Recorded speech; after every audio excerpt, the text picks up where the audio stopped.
지난 시간에 노아의 둘째 아들이지요? 함. 그 함의 손자지요? 니므롯. 니므롯이 신할 평야에 바벨탑을 쌓았다고 했죠? 거기서 한 남쪽으로 200km쯤 페르시아만 쪽으로 내려가면 우루 평야가 나옵니다. 신할 평야, 우루 평야. 이게 다 곡창지대예요. 근데 그 지역에는 노아의 첫째 아들 셈이지요? 셈의 후손인 데라라는 사람이 살고 있었어요. 창세기 11장 26절에 보면 데라가 70세에 아들을 셋 낳지요? 아브람, 나홀, 하란. 이상하지요? 어떻게 70세 한 해에 아들을 3명씩 낳아요? 세 쌍둥이죠. 그런데 그 세 쌍둥이 중에 막내인 하란이 죽습니다. 왜 죽었는지는 모르겠지만은 막내 하란이 죽은 후에 거기 사연이 있겠죠. 데라는 조상 대대로 살아왔던 비옥한 우루 평야의 중심지 갈대아 우루를 떠나기로 결정합니다. 데라가 왜 그런 결정을 했을까? 지난 시간에 하나님께서 바벨탑 건축을 중단시키셨다고 그랬죠? 그게 니므롯의 정복전쟁과 노예 제도에 대한 경고였다고 말씀드렸어요. 그럼에도 불구하고 니므롯과 그 후예들은 계속 주변의 비옥한 땅을 정복해 나갔습니다. 여러분, 바벨탑이 끝난 게 아니에요. 계속 진행됐습니다. 데라가 살고 있었던 우루 평야도 예외가 아닙니다. 그런데 이 바벨탑을 쌓으려 했던 자들이 말뚝이라는 우상을 섬겼다고 그랬죠? 데라가 갈대아 우루를 떠나기로 결정한 것, 그 비옥한 고향을 떠나기로 결정한 것,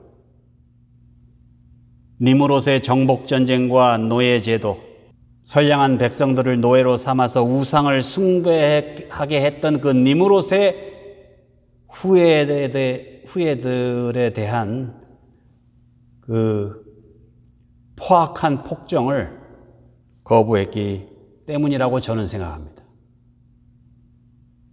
그렇지 않으면 떠날 이유가 없죠. 데라는 아들 아브람, 며느리 사레, 그리고 죽은 아들 하란의 아들 롯, 그들을 데리고 떠났는데 떠나서 이제 가나안 땅으로 가는 도중에 하란에 이르렀습니다. 잠시 머물고 떠나려고 그랬는데 여러분이 하란도 아주 좋은 땅입니다. 지금도 소아시아 터키 동부에서 제일 최대의 목화하고 밀 생산지예요. 지금도. 그리고 아주 교통의 요충지입니다. 살기 좋은 곳이죠. 그래서 잠깐 머물고 떠나려고 했는데 거기 그냥 정착해 버렸어요. 거기에는 니므롯이 없었던 모양이죠. 거기서 살다가 하란에서 죽습니다. 데라가.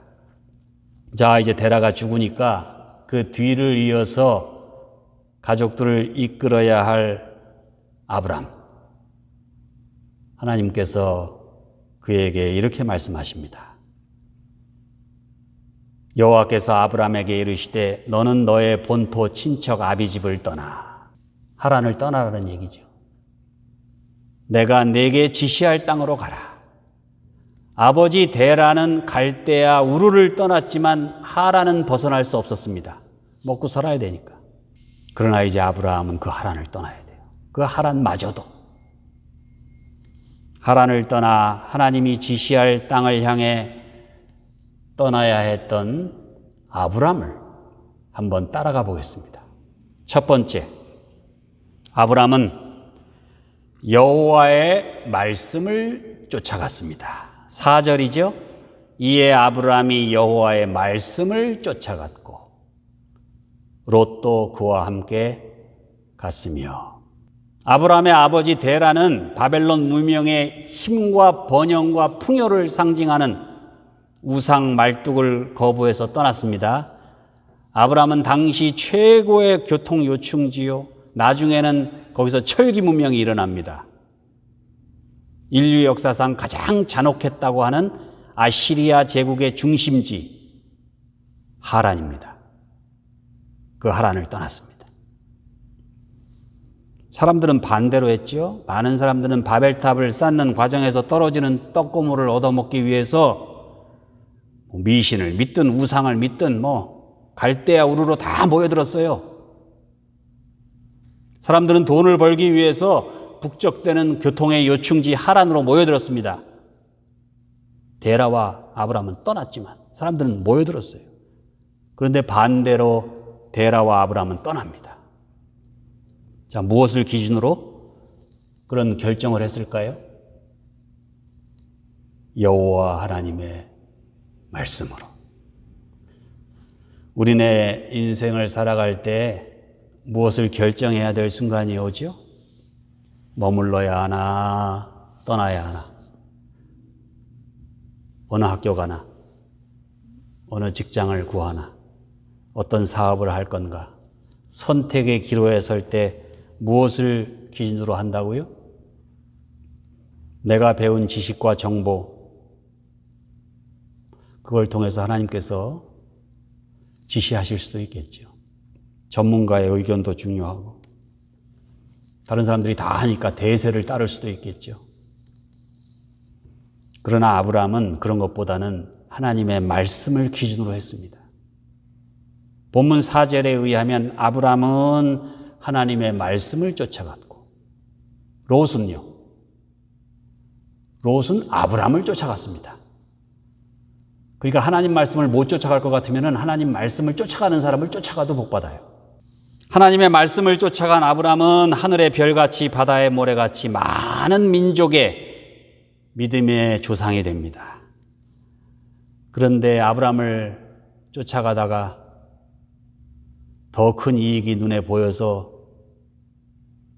자기 뜻대로 중도에 포기하지요. 그래서 소돔과 고모라를 선택하지요.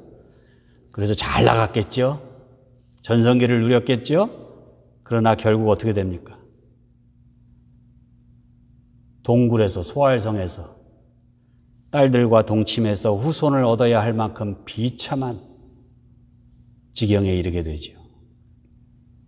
유행을 쫓아가고 사람을 따라가면 당장은 잘 되고 성공하는 것처럼 보일지 몰라요. 그러나 그게 하나님의 뜻에 어긋난 것이라면 결국은 망합니다. 데라처럼 아브라함처럼 이익보다는 옳음을 추구하고 내 욕망보다는 하나님의 말씀대로, 하나님이 지시하는 대로 따라가시기를 우리 주님의 이름으로 축원합니다. 두 번째, 아브라함은 어디를 가든 여호와를 위하여 단을 쌓습니다. 본문 7절 8절이죠. 여호와께서 아브라함에게 나타나 이르시되 내가 이 땅을 내 자손에게 주리라 하시니라. 자기에게 나타나신 여호와께 그가 그곳에서 제단을 쌓고 거기서 베델 동쪽 산으로 옮겨 장막을 치니 서쪽은 베델이요 동쪽은 아이라. 그가 그곳에서 여호와께 제단을 쌓고 여호와의 이름을 부르더니. 아브라함은 하나님의 말씀을 따라 하란을 떠나 가나안 땅으로 들어왔어요. 처음 도착한 곳은 세겜. 거기서 여호와를 위해 단을 쌓고 남쪽으로 내려와서 베델과 아이성 중간쯤 되는 산에 또 여호와를 위해 단을 쌓고 여호와의 이름을 불렀습니다. 단을 쌓는다는 것은 예배를 드린다는 구약 성경식 표현이죠. 아브라함은 어디에서 장막을 치든 거기서 무슨 일을 하든 먼저 하나님께 예배를 드렸습니다. 여러분, 우리가 어디에 사느냐, 무슨 일을 하느냐, 우리는 그런 데 관심이 있는데 어디서 무엇을 하든 중요한 것은 얼마나 우리가 하나님께 신령과 진정으로 예배 드릴 수 있느냐, 하나님께 예배 드리며 살아가는 삶을 살 수 있느냐, 이겁니다. 하나님은 예배하는 자를 찾으시기 때문에 이 산에서 드리느냐 저 산에서 드리느냐 그게 중요한 게 아니에요. 그곳이 어디든 얼마나 정성껏 진실하게 하나님 앞에 예배 드릴 수 있느냐. 사람들은 큰 교회에서 유명한 사람들이 많이 모인 가운데 거창한 예배를 드리고 싶어요. 그런데 하나님의 관심은 그런 데 없어요. 하나님의 관심은 예배 드리는 사람의 사회적 지위나 그 숫자에 있지 않습니다. 그가 누구이든 몇 명이 모였든 얼마나 영적인 진정한 예배를 드릴 수 있느냐. 그 예배 드리는 한 사람 한 사람에게 있어요. 레위기 10장에 보면은 아론의 큰아들이죠. 나답, 둘째 아들 아비후. 하나님께 예배를 드리죠. 장차 아론의 뒤를 이어서 이스라엘을 이끌어 나갈 레위 지파의 우두머리들이죠. 이른바 셀럽이에요. 셀럽. 그러나 그들이 어떻게 했어요? 하나님께서 명하지 않는 불로 분향했습니다. 그 결과 어떻게 됐어요? 불에 타 죽었습니다. 신령과 진정으로 예배드리지 못하는 인간의 비극이에요. 사무엘상 13장에 보면 사울 왕을 비롯해서 수많은 이스라엘 백성들, 그것도 전쟁터에 나갈 장정들이 모여서 번제를 드리지요. 얼마나 거창한 예배를 드렸겠어요. 그런데 그 예배를 드리고 사울이 어떻게 됐어요? 그 예배를 드리고 나서 망합니다. 왜요? 전쟁에서 이기기 위해서 욕심으로 자기 영광을 위한 자기 예배를 드렸기 때문에, 하나님의 영광을 위한 예배가 아니라. 그래서 사무엘에게 꾸중을 듣고 그 사건을 계기로 사울이 왕위에서 이제 내려오게 되는 거죠. 여러분, 예배에서 중요한 건 예배자의 자세입니다. 얼마나 하나님의 뜻대로 진실한 마음으로 정성스럽게 예배를 드릴 수 있느냐. 여러분, 아브라함이 훌륭한 사람 같아요? 제가 볼 때는요, 절대 훌륭한 사람이나 대단한 사람이 아니에요. 그러나 그는 어디를 가든 몇 명이 모이든 소박하지만 진정으로 하나님께 예배 드리려고 노력했습니다. 시애틀 사람들이 자랑하는 사람들이 두 사람 있죠? 공통점이 퍼스트 네임이 윌리엄이에요. 애칭이 빌이죠. 빌. 그 두 사람의 또 공통점이 뭐냐면 고졸이에요. 대학 중퇴. 한 사람은 빌 게이츠, 마이크로소프트 창업자. 또 한 사람은 빌 보잉사 창업자. 그런데 이 두 분의 공통점이 뭔지 아세요? 여러분, 어린 시절부터 열심히 교회 학교 다닌 사람들이에요. 시애틀 주민들의 사랑과 존경을 받거든요, 그 두 사람이. 그런데 그 이유가 학력도 아니고 가문도 아니고 사실 돈도 아니에요. 그들의 진취적인 기상, 무한한 상상력. 여러분, 그게 어디서 왔어요? 하나님 앞에 예배드리고 하나님의 말씀을 배우면서 싹트는 거예요. 신실하게 하나님께 예배드리는 그 부모의 영향을 받아서 교회에 가서 무한한 상상력을 키운 거예요. 그래서 아브라함의 개척정신, 아브라함의 도전정신을 배운 거예요. 여러분, 어렸을 적부터 하나님께 예배드리는 사람에게 주어지는 축복이 있습니다. 그들에게는 새로운 세계, 하나님이 지시할 땅, 요새는 블루오션, 그 블루오션을 향한 꿈과 상상력을 하나님 믿는 사람들에게, 하나님의 말씀을 따르는 사람들에게 하나님께서 주신다는 거예요. 여러분, 아브라함처럼 언제 어디서나 신령과 진리로 예배 드리심으로 젖과 꿀이 흐르는 가나안 땅, 하나님이 지시하시는 그 블루 오션을 여러분들의 인생에서도 발견하실 수 있기를 주님의 이름으로 축원합니다. 마지막 세 번째, 아브라함에게도 실수와 실패가 있었다는 사실입니다. 성경에 등장하는 인물들, 완벽한 사람은 한 사람도 없습니다. 예수님 빼고. 다 실수가 많고 실패도 많고,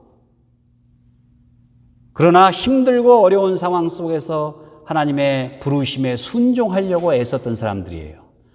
성경은 그런 사람들을 위대하다고 말합니다.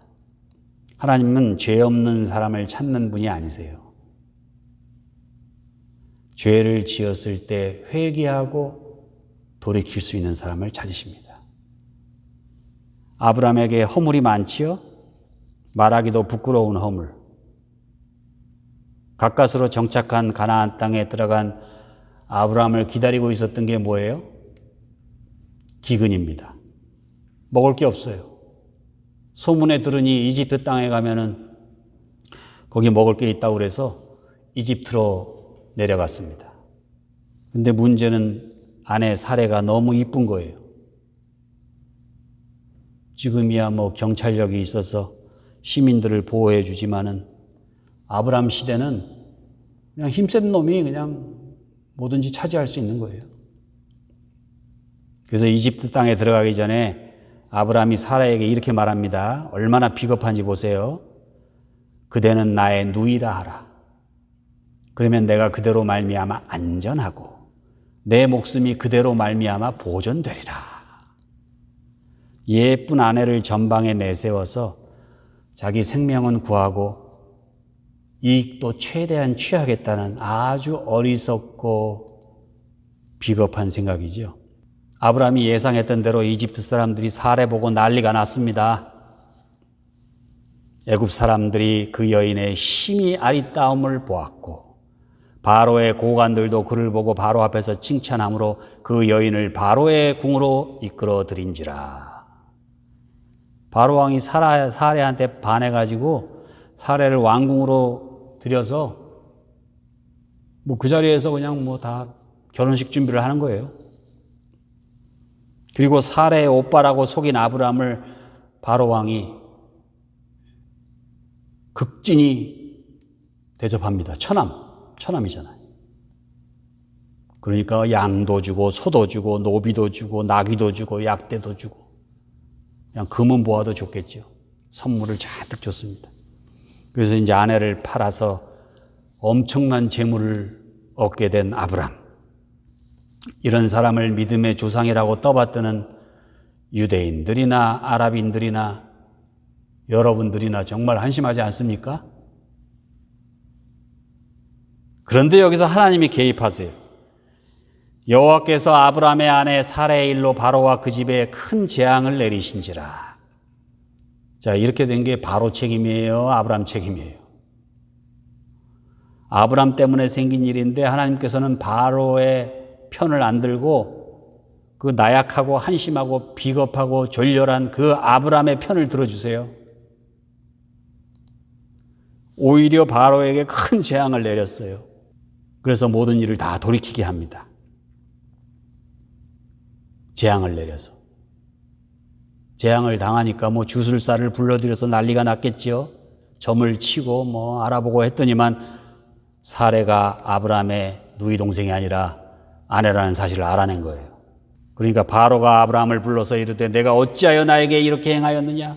내가 어찌하여 그를 내 아내라고 내게 말하지 아니하였느냐? 내가 어찌하여 그를 누이라 하여 내가 그를 데려다가 아내를 삼게 하였느냐? 내 아내 여기 있으니 데려가라 하고 바로가 사람들에게 그의 일을 명하며 그들이 그와 함께 그 아내와 그 모든 소유를 보내었더라. 아브라함에게 주었던 재물을 다시 안 뺏었어요. 다 그대로 주고 안전하게 보내줍니다. 저는 믿음의 조상 아브라함이 이렇게 나약하고 한심하고 허물이 많은데 그럼에도 불구하고 믿음의 조상이 될 수 있다는 사실, 이게 얼마나 다행스러운지 모릅니다. 이게 하나님의 은혜예요. 여러분 생각해 보세요. 우리네 인생에 얼마나 허물이 많습니까? 아브라함보다 더 한심하죠. 얼마나 나약하고 비겁합니까?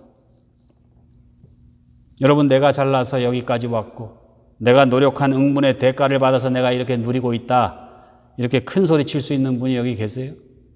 비록 나에게 엄청난 실수와 실패가 있었지만,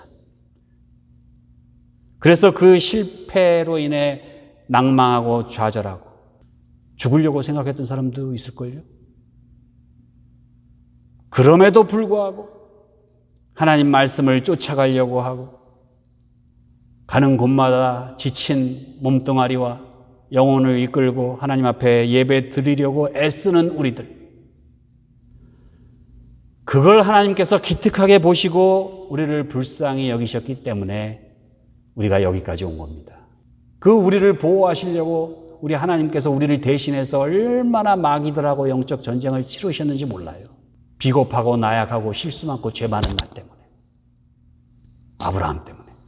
하나님의 말씀을 쫓아가시기 바랍니다.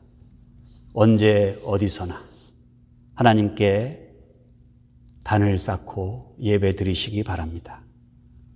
허물 많은 우리들을 그리스도인으로 불러 믿음의 사람으로 삼아주신 하나님께 감사하실 수 있기를 바랍니다. 그리하여 비록 허물과 죄가 있더라도 믿음의 조상으로 택함받은 아브라함처럼 하나님의 은혜 가운데 용서받은 그리스도인으로서 담대하게 블루오션을 향해 나아가실 수 있는 여러분과 저가 되시기를 우리 주님의 이름으로 축원합니다.